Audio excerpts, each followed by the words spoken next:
চলছে জনকণ্ঠ ফেসবুক লাইভের মাধ্যমে আপনাদের দেখাচ্ছিলাম।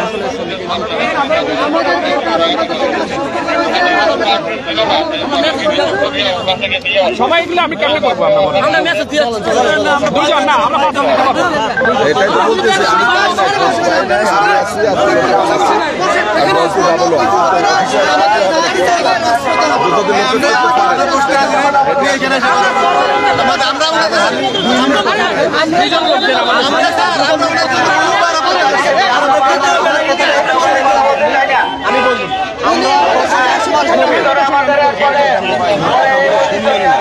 আমি যেটা বলতে চাই বলছি যে আপনাদের বক্তব্য দুজন চলেন আমি কথা বলি, আপনি তাহলে আপনার কাজ করেন, আপনি তাহলে আমাদের কাজ আমি করবো, আমারটা আমি অবশ্যই করবো, আপনি না বললেও করবো বললেও, আর আমি যে উপকার করতে চাই আপনি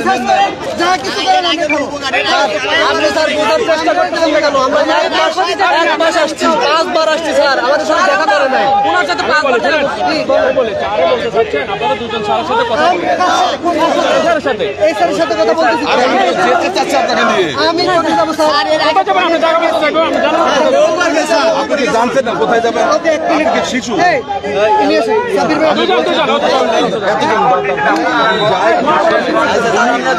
আমি যে আপনি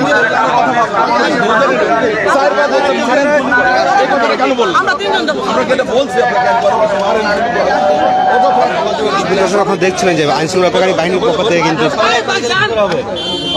বলা হয়েছে যে দুইজন প্রবাসী কল্যাণ কর্মকর্তার সাথে সাক্ষাৎ করেন, পুলিশের পক্ষ থেকে এই জিনিসটি বলা হয়েছে। তবে এখানে আসলে যারা মানসিক শ্রমিক রয়েছেন তারা কিন্তু আমাদের তো দাবি এটা যা আমরা দিয়ে আসবো, আমরা তো আন্দোলন করতে থাকবো।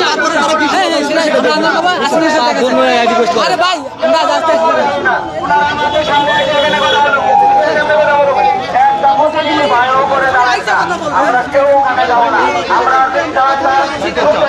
সেটা ওনাকে জানাবো, জানাই তো, তুমি বলতে যাবো না, তাহলে জানাবো কি করে? না না, ওনার কাছে আমরা আবার একবার গেছি, উনি আমাদের বাইরে ভাই তুমি ব্যবসাটা ভাই বুঝতেছো না ভালো করে।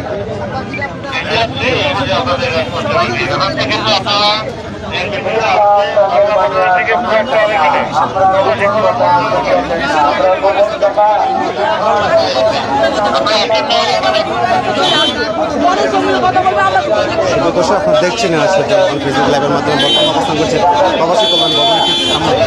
এখানে আপনারা দেখছিলেন যে পুলিশের পক্ষ থেকে কিন্তু বারবার বলা হচ্ছে যে মালয়েশিয়া গমন ইচ্ছুক যে যারা রয়েছেন তাদের পক্ষ থেকে একটি প্রতিনিধি টিম যাতে প্রবাসী কল্যাণ মন্ত্রণালয়ের কর্মকর্তার সাথে সাক্ষাৎ করেন।